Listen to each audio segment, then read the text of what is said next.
Welcome, guys, to the first of the brand new Kadic reviews. The reason why I say brand new is new format. See, I hate video game reviews on the internet. I hate them because they are unfair to games. Critically unfair, so. So, in my effort to actually combat YouTube's review problem, I think I have discovered a solution to split them in two. Not in two parts, but rather two separate reviews. An objective review and a subjective review. The objective review is to outline the game's mission statement, what the decisions in the game are meant to go for, and what I believe was the development team's main goal when trying to execute the game on offer, and whether through actions in the game and certain things that objective was executed. This allows the game to be viewed at with no opinion whatsoever and no subjectivism thrown in, just a pure analyzation of the product, its objective mission, and whether it executed it to the point of satisfaction to the developer.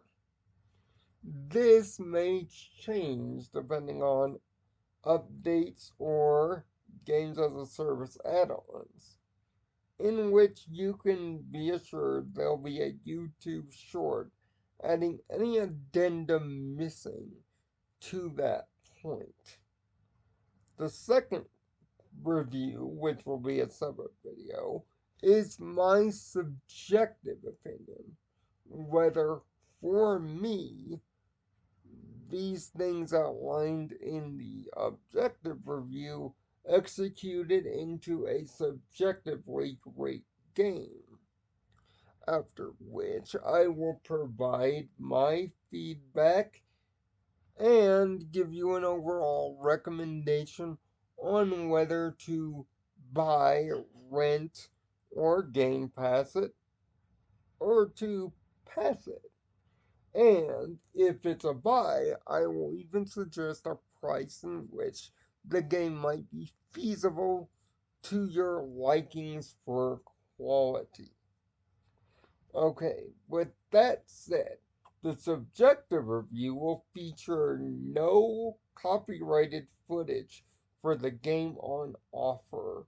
The subjective review will, however, and the game at present right now is Mighty Morphin Power Rangers Rita's announced last year at the Game Awards. This game made from Atari with help from Hasbro through their Retro Arcade and also Digital Eclipse, mainly known for retro remake emulations of classic games such as Street Fighter 3 Third Strikes redo on the Xbox 360, but more noticeably, the Mega Man Legacy collections from back in 2007 and 2009, respectively. They're the team handed the task. Now, you could clearly tell that this game was put into motion during the COVID lockdowns to coincide with the release of Power Rangers Once and Always. The Mighty Morphin Power Rangers continuation movie released last year, now 2 years ago, before the season Cosmic Fury. The game was supposed to be a prequel addendum to this movie and connect the events of the game directly to the events of the special, or vice versa. The mission statement, at least from what I can see in the game, was to execute the feelings and nostalgias of not only Power Rangers episodes from the 90s, more specifically season 1 of Mighty Morphin from 93, with some dabbles into season 2 in 94, not only to execute the feel of those episodes, but make direct nostalgic callback to it. But Digital Clips has gone beyond the board in this and turned it into a 16-bit cartridge throwback to the 90s itself, more specifically to the Super Nintendo and Sega Genesis, aka the Mega Drive. The music is clearly inspired by the Mega Drive. High bassy drums and distorted background beats powered the rock and power inspired soundtrack, making callbacks to some of Power Rangers' more noticeable tracks, while also throwing a unique flavor in there. More specifically, the Zord theme feels like a combination of some of Ron Wasserman's classic combat tracks. The Zord's theme outlining the main track, while We Need a Hero, Combat, and 341 are mixed into different track beats to finish the short instrumental. Of course, a new recording of the legendary theme song blares during Megazord fights and blares during the title screen and even blares during the credits, as you would expect it to. But Digital Clips also went the added mile in remixing and 16-bitting Bulk and Skull's theme of all things, while talking to them in the juice bar. From a gameplay aspect, they were taking pages, most notably from Super Nintendo rollers, left to right, side to side games like Final Fight, with a kind of Streets of Rage style difficulty, but still keeping it largely Super Nintendo due to its difficulty curve. But to break up mission variety and to add a little bit of coolness, shoot 'em up levels were added using the Zords and the motorcycles. Which, yes, the motorcycles aren't properly introduced Power Rangers fans until season 3, all the way forward in 95. But they're here.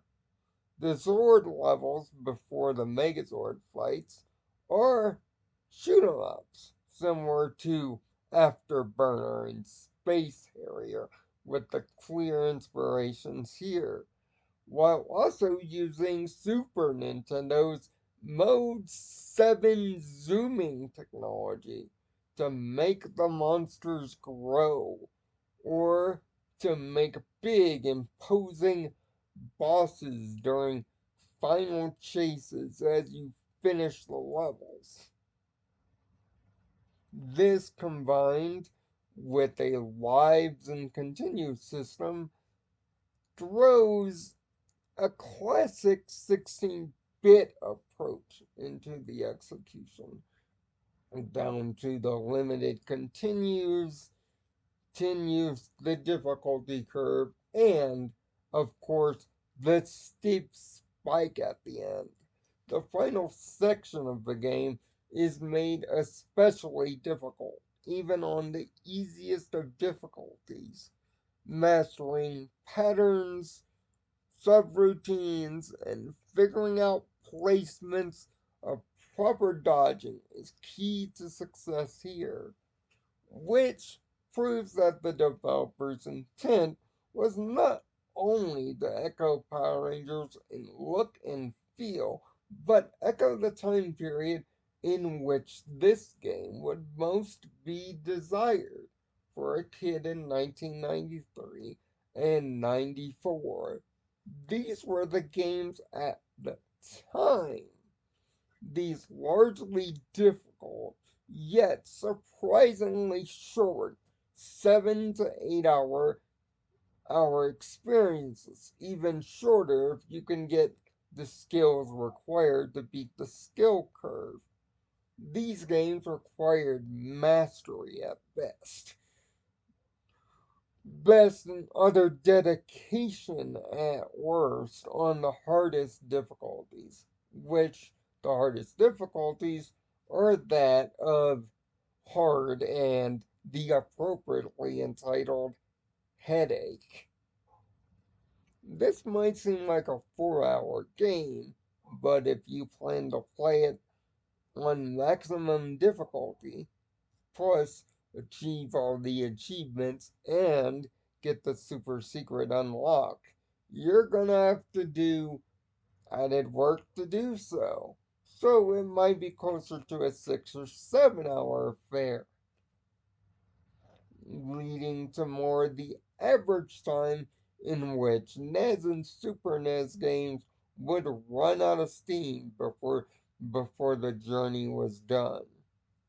Sure, this might be a small yet agonizing detail to some, but for those that are looking for a perfectly perfect nostalgic throwback, the crew at Digital Clips has more than enough instituted a perfectly executed 16-bit cartridge, even down to the price at $35. People forget that cartridges used to range average price around $40 to $45, even back in the years of 93 on up. So, this game, a digital buy right now, is about the same price as a cartridge would normally cost fresh off the rack, or at least used at your local family owned pawn shop or such, which adds to the nostalgic appeal of the game, which that was the team's main execution here. To execute perfectly nostalgic nostalgia. And for the most part, the game has executed this to a supreme level, even bringing back the fun and simplicity of drop in, drop out co op for up to 6 players. Now, that might give away the big tip off at the end. But it's also a bittersweet memento, seeing that this might be the very last Power Rangers product, given Hasbro's current attitude on the franchise, that we might ever see. And if so, Digital Clips has left Power Rangers in a good video game place, given games like Mega Mission and some of the seasonal attitudes, sans Battle for the Grid and Legacy Wars, have left gamers unfurled. So, at least in the objective part of the review, I I honestly can wholeheartedly say they have executed the goal at making the perfect modern day 16-bit cartridge. All that's missing is a Super Nintendo or Mega Drive and your favorite retro controller to jam it into. The next time you see a video, though, we'll be talking more my thoughts and opinions as the subjective review is executed. That will actually have footage from my own game that I pre-ordered for $30 for the Xbox Series X, my console of choice. And we'll talk about in detail how the game was executed and see if we can offer digital clips some proper feedback if needed. And yes, there is some. So, enjoy the objective review and use this video as the primer for the next one. But if you truly want my opinion on the game, then please wait for the next video. But know that my opinions there will be founded by the video here. So until next time, find peace in your own nirvana.